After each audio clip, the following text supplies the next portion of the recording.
Well, Casey, there is a lot to say about what is happening in Washington right now. Elon Musk and his Doge team are fanning out across the federal bureaucracy, slashing and burning wherever they go. But the story that I think we can really shed some useful light on here is about what's been happening with crypto and crypto policy. Yeah, Kevin, we heard some news over the weekend that President Trump was interested in something called a crypto strategic reserve, and we thought that sounds just silly enough that it could be a hard fork segment. Yes.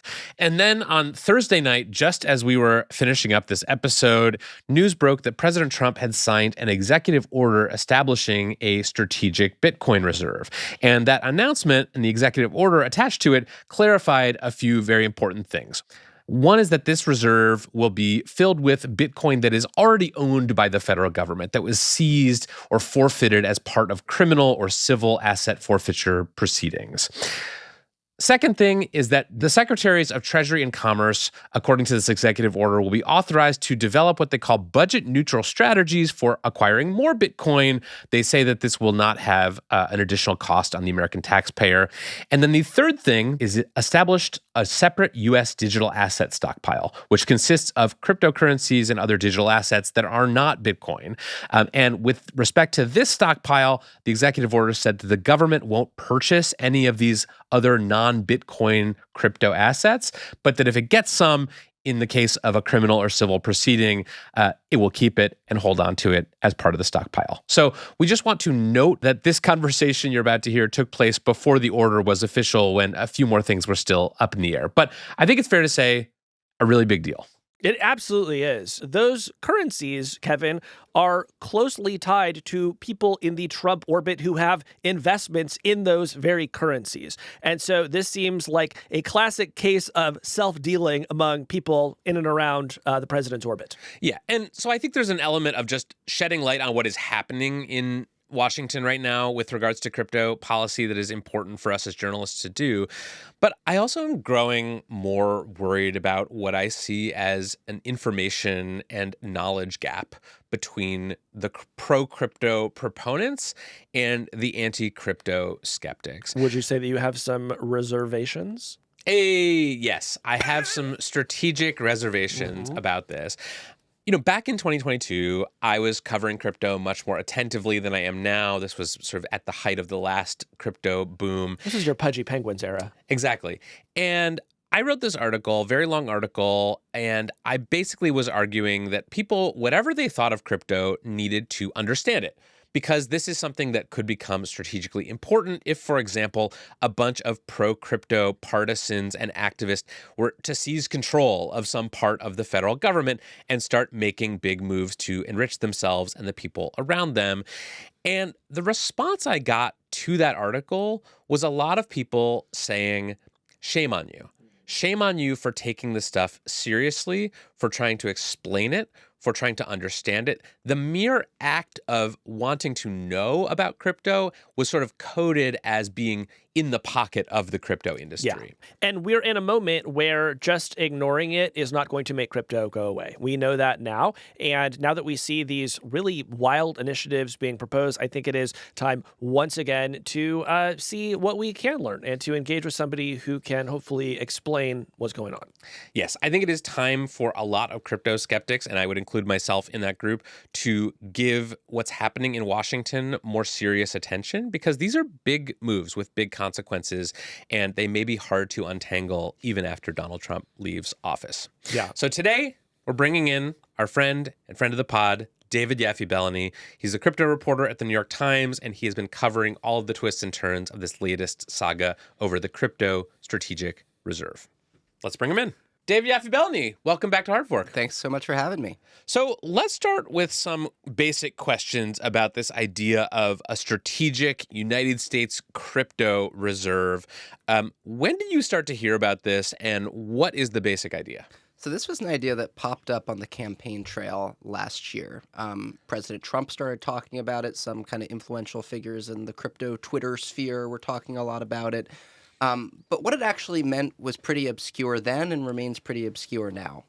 Because when people say Bitcoin reserve or crypto reserve, they really could be talking about 10 different sorts of ideas. I want to understand this idea of a strategic reserve, because my basic impression is that this is not a new idea. Governments have long stockpiled assets like gold or oil or other foreign currencies to basically give themselves some cushion against economic downturns or inflation or just maybe running out of oil during a foreign conflict. So is this similar to those kind of strategic reserves? Why do people in crypto think that we need a U.S. crypto reserve? Because crypto can't power heavy machinery. It can't feed people. It's not useful in the way that some of these other assets are. Well, I think there are two key arguments that people in the crypto world are making. And so the sort of more reserve-like argument for this is that at the moment, the reserve currency of the world is the dollar. The world runs on the dollar, but maybe not so far in the future, the world will run on Bitcoin or on cryptocurrencies more broadly. And it would be in the strategic interests of the United States to have a giant stockpile of crypto. What would it mean, though? Okay, so let's say we're living in fantasy land where the world now runs on Bitcoin. How does it benefit the United States to just own a bunch of Bitcoin? You know, it's money that you could borrow against. It's money that you could, spend to, fund all sorts of projects, either foreign or domestic. But you're asking the right question because it's not totally clear how this would work. Okay.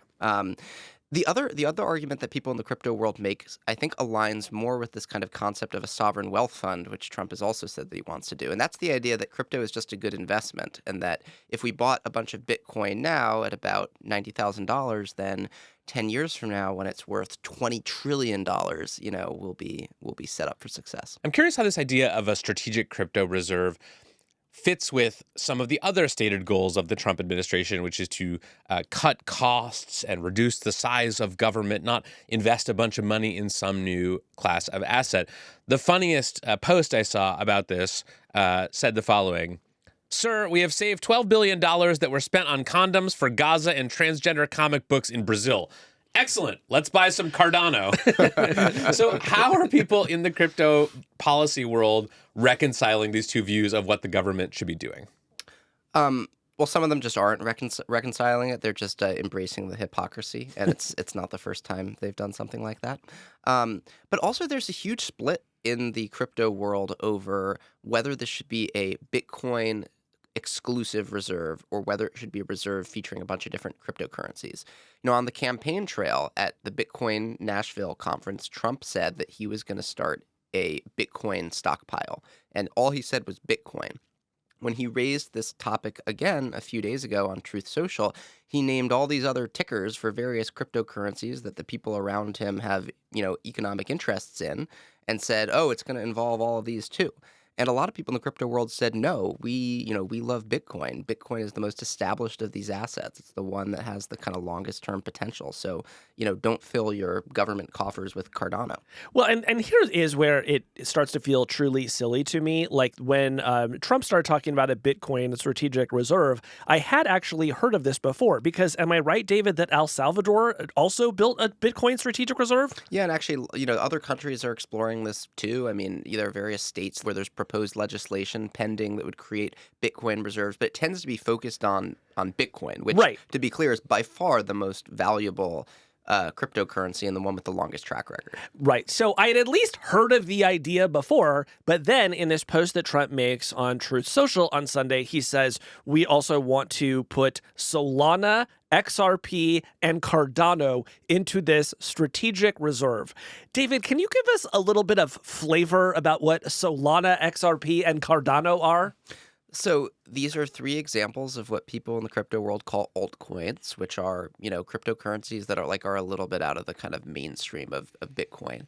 But these they're are cooler. They play smaller clubs. They're not your Madison Square Garden cryptocurrencies. But these are not. This isn't like some random coin that got invented a day ago. I mean, XRP, that's run by a company called Ripple, which has been a huge player in the crypto world for a long time, had this really important legal battle with the SEC.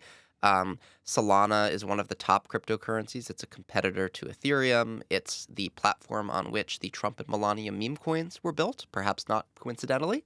And then Cardano was created by a guy who has been a huge player in crypto for a long time, was involved with the early Ethereum movement. So, these aren't crazy coins, but it's a little bit weird to talk about putting them in a government stockpile. Right. It's one thing to say these are altcoins that have been around a while, they're in fairly wide distribution, and another thing to say there is strategic value to the United States in accumulating a huge stockpile of these things. Yes. And I mean, like with a lot of things that Trump says, it's not clear how serious he was because he says things sort of off the cuff. I mean, his first tweet, named those kind of 3 tickers, and then there was another tweet where he was like, oh, also Bitcoin and Ethereum will be in it too, as like an afterthought, and so it's tough to read, what he's actually saying. The other thing that's not clear at all, I mean, he said on the campaign trail he would create a Bitcoin stockpile built on Bitcoin that the government already owns, because we've seized a lot of Bitcoin from criminals over the years. It's in the billions of dollars. Historically, the U.S. has tried to sell that Bitcoin. And so all he said on the campaign trail was, we're going to draw a box around the Bitcoin we already have and not sell it. It's very different from saying we're going to like hit up the open market and like buy a ton of Solana. Yeah, how would that actually work in practice? Because I understand that the United States does have this Bitcoin that it's seized from people who commit various crimes and is presumably keeping in some secure wallet somewhere. But to acquire new crypto assets, would they just like go on to like Coinbase and buy a bunch and like keep it in a vault in the Treasury building? Or like how would we actually go about this as a country? Well, when you buy a big tranche of cryptocurrency as like a huge institution, you're usually doing it as what's called an over-the-counter trade, where you're sort of dealing directly with another person that you're buying it from, and the idea is to try to like limit the impact that a trade like that can have on the open market. So, it's not like the Treasury Secretary will log on to his Coinbase account and just, start hitting the buy button. But how would those purchases be funded? I mean, none of this has been fully explained. And obviously, any government spending raises the possibility of like tax increase or spending some of these perhaps imaginary Doge savings that we've supposedly been accumulating. And so it's all really confusing. Yeah. How are people in the crypto community responding to this idea of a strategic crypto reserve? The response has been, I think, fairly negative from a lot of people who you might have expected to be supportive of it. And that's because there's sort of a feeling in the crypto world that, wow, this might actually be a little bit of a conflict of interest. It's like a bunch of people are discovering that that's a problem in the Trump kind of political universe. People are noticing, Brad Garlinghouse, the chief executive of Ripple, spent a lot of time at Mar-a-Lago before the inauguration and was a huge donor to Fairshake, the big crypto pack. And suddenly the signature cryptocurrency used by Ripple, XRP, is going to be in the crypto reserve. And so people have become suspicious of those sorts of behind-the-scenes maneuverings. And there's also just a lot of like loyalty to Bitcoin in the crypto world still, and a sense that, we should be treating Bitcoin differently from this other stuff. It's not all that different than if like Mark Zuckerberg spent a lot of time with Trump at Mar-a-Lago, and then President Trump announced that we were going to create a strategic Facebook stock reserve of just shares of Facebook, right? Like, I don't really think there's much difference between those two things.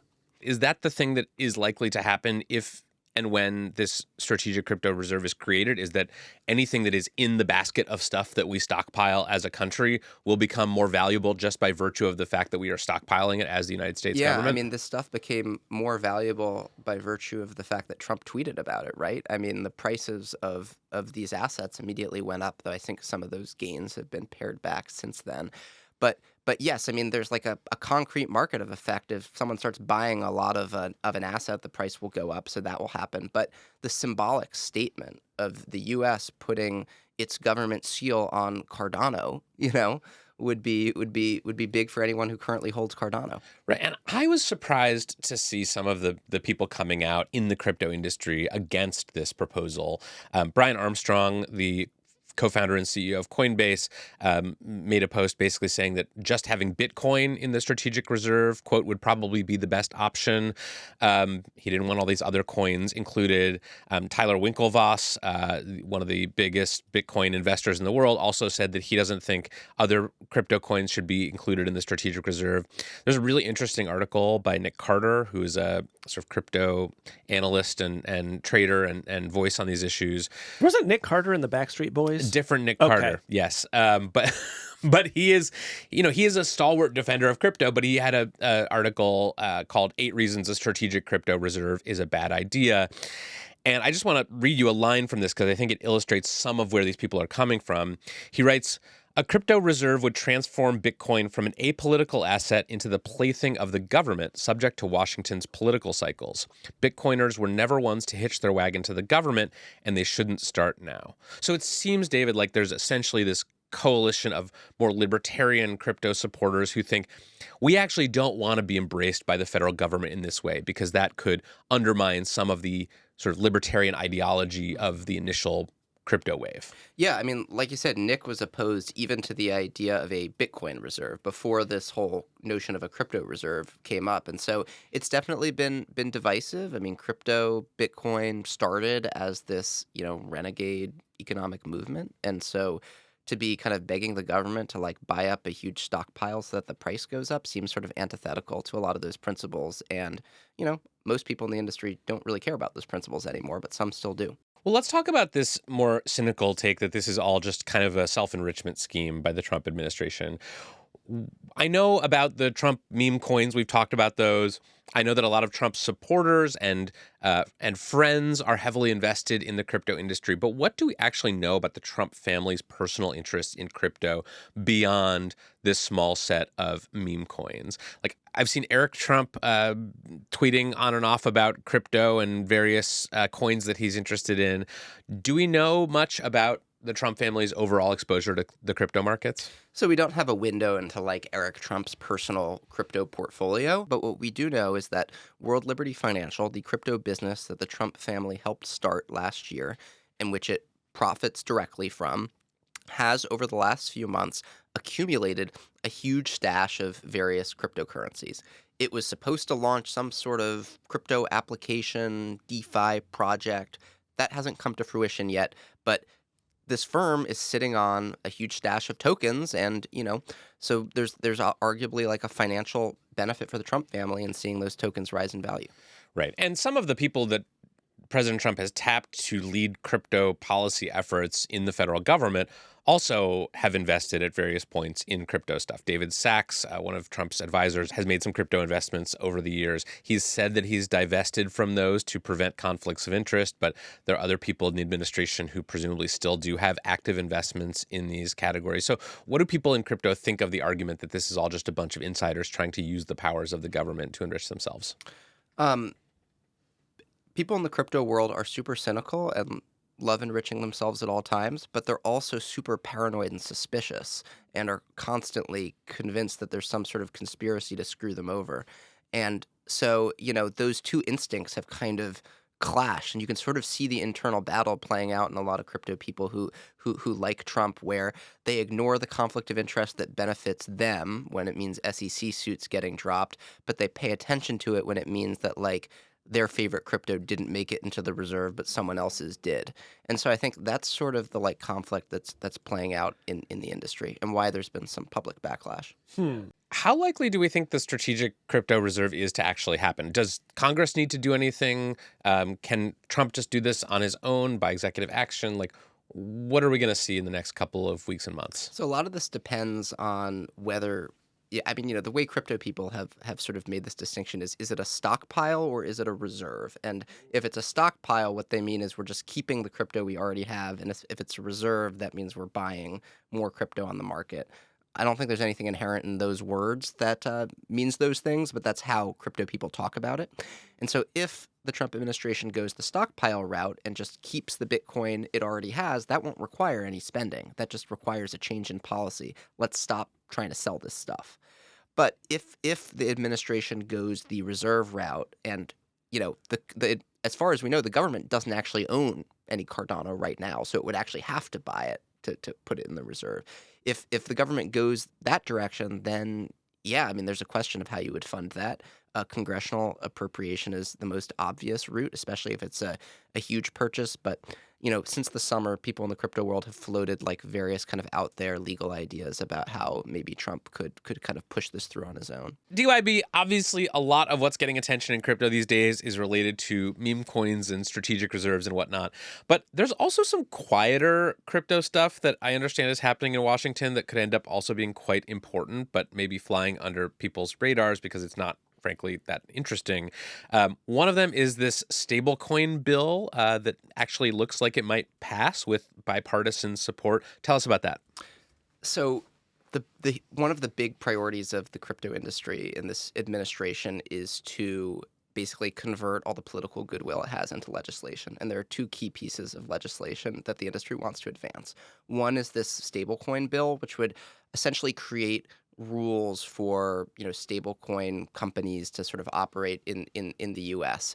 Wouldn't do anything super crazy, but it would just essentially create a regulatory framework for stablecoins that would sort of put in some way the kind of government seal of approval on this branch of the crypto industry, which is super important.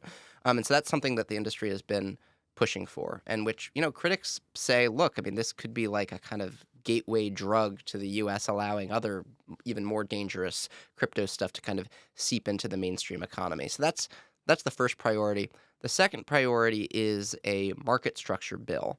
And basically what that means is legislation that would strip power away from the SEC, which has obviously been super hard on crypto, and give it to the CFTC, the much kind of weaker, less aggressive agency. So those are sort of the two big legislative things that crypto people want to do. So I want to bring this back to the question of the information gap that exists in crypto right now. My experience, and maybe your experience too, is that the people who understand crypto the deepest, who can talk about the L2s and the stable coins and the DEXs, most of them are invested in crypto in some way, which is why they have taken the time to understand all of the extremely complex parts of the crypto ecosystem. But what worries me about that is that there is essentially no principled opposition left, it seems to me, in Washington, D.C. The people who are making the policy, who are having the debates about the policy, they all come from the same universe of people who are bullish, by and large, about crypto. Maybe they have some disagreements about which crypto assets should be included in a strategic reserve or exactly how some regulations would be written.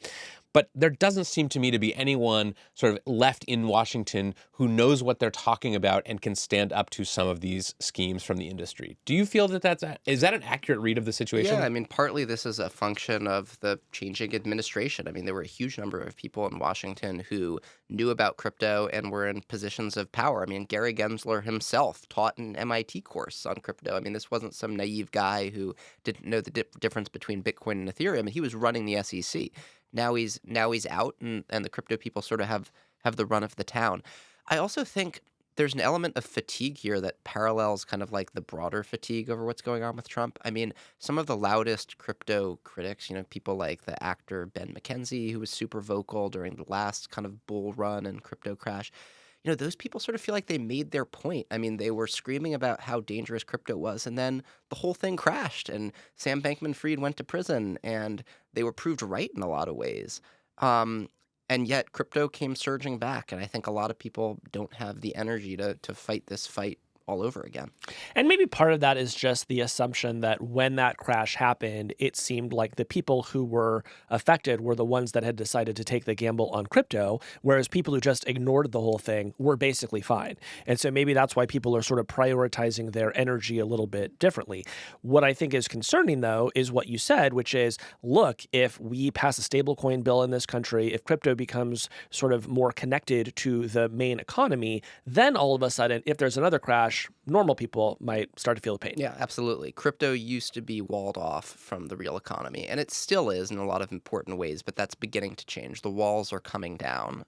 We already have a Bitcoin ETF.